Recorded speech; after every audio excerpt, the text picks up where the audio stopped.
पुरानी यादों के साथ लौटकर आए नए किरदार। इस बार क्या है? जैकी चैन की फिल्म में अलग। जैकी चैन की फिल्म कराटे किड के अभी तक कई पार्ट्स आ चुके हैं। एक्शन से भरपूर इस फिल्म का पहला पार्ट 1984 में आया था और अब छठा कराटे किड लेजेंड्स 2025 में रिलीज किया गया है। विश्व भर में रिलीज हुई इस फिल्म के हिंदी वर्जन में अजय देवगन और उनके बेटे युव देवगन ने अपनी आवाज़ दी है। क्या है फिल्म की कहानी? फिल्म दी कराटे किड अमेरिकी मार्शल आर्ट ड्रामा फ्रेंचाइजी है। यह सीरीज किशोरों की यात्रा का अनुसरण करती है जिन्हें एक अनुभवी गुरु द्वारा मार्शल आर्ट के तरीके से सिखाए जाते हैं ताकि वे बदमाशी के खिलाफ खड़े हो सकें या दूसरों के सामने अपना प्रभुत्व स्थापित कर सकें। इस सीरीज की पहली फिल्म 1984 में आई थी। फिल्म के एक्शन, कहानी, संगीत और कलाकारों के अभिनय की काफ़ी तारीफ हुई थी। यह उस साल हॉलीवुड की सर्वाधिक कमाई करने वाली फिल्मों में शामिल हुई। दी कराटे किड की सफलता के बाद इसके 3 सीक्वल, दी कराटे किड पार्ट सेकंड 1986, दी कराटे किड पार्ट थर्ड 1979 और दी नेक्स्ट कराटे किड 1994 बनाए गए। 2010 में मूल कहानी को आधार बनाते हुए जैकी चैन के साथ रिमिक आई।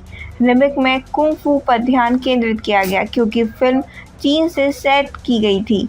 अब सिनेमाघरों में इस फ्रेंचाइजी की छठी फिल्म कराटे किड लीजेंड्स आई है जिसमें जैकी चैन और रॉल्फ मैक्यू पिछले फिल्मों में निभाई अपनी भूमिकाओं को दोहराते हैं।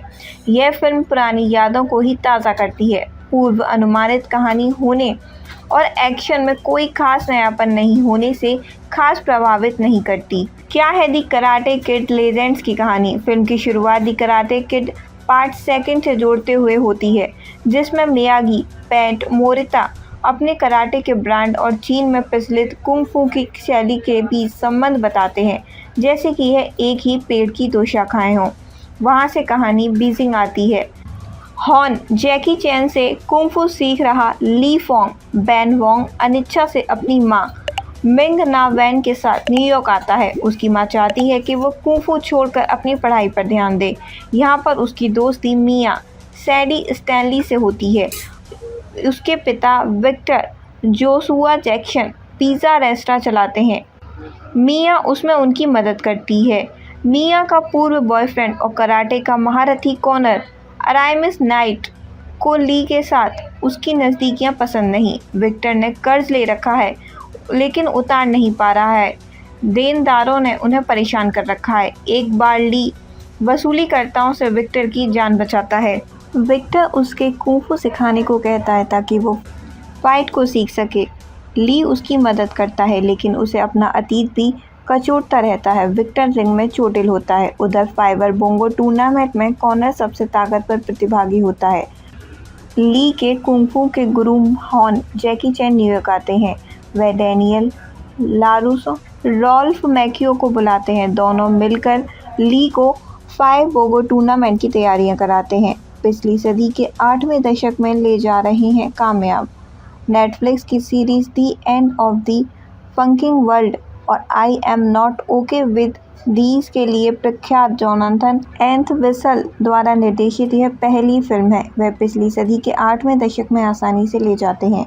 इस फिल्म में सबसे अच्छी सीख यह है कि अपने प्रतिद्वंदी की आक्रामकता का इस्तेमाल उसके खिलाफ करें। हालांकि इस बात से इनकार नहीं किया जा सकता कि यह एक पूर्व अनुमानित फिल्म है।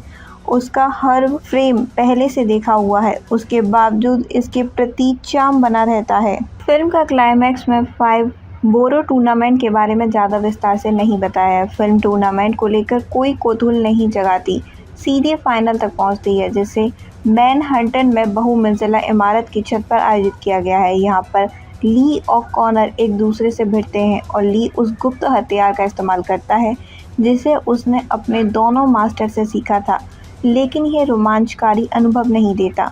हॉन और ली के छात्र शिक्षक संबंध भी थोड़ा कमज़ोर लगते हैं। वास्तव में रॉल्फ मैक्यू का पात्र पूरी तरह उभर नहीं पाया है। उनकी उपस्थिति का ली पर लगभग शून्य सार्थक प्रभाव पड़ता है। जैकी चैन और रॉल्फ की जोड़ी ने किया कमाल। कलाकारों ने बैन वोंग की स्क्रीन प्रेजेंस अच्छी है। एक्शन के दृश्यों में वे स्वाभाविक लगते हैं। सैडी स्टैनली के साथ उनका रोमांस और नोकझोंक स्क्रीन पर देखना अच्छा लगता है। जैकी चैन और रॉल्फ मैक्यू की केमिस्ट्री बेहतरीन है। उनकी उपस्थिति फिल्म को रोचक बनाने का काम करती है। जोशुआ जैक्सन ने भी इस स्क्रिप्ट के दायरे में अपना बेहतरीन देने का प्रयास किया है। हिंदी में अजय देवगन की आवाज़ जैकी चैन पर पूरी तरह प्रभावती है। वहीं ली की आवाज़ को उनके बेटे युग ने दी है। उन्होंने ली के मुताबिक बेहतरीन डबिंग की है।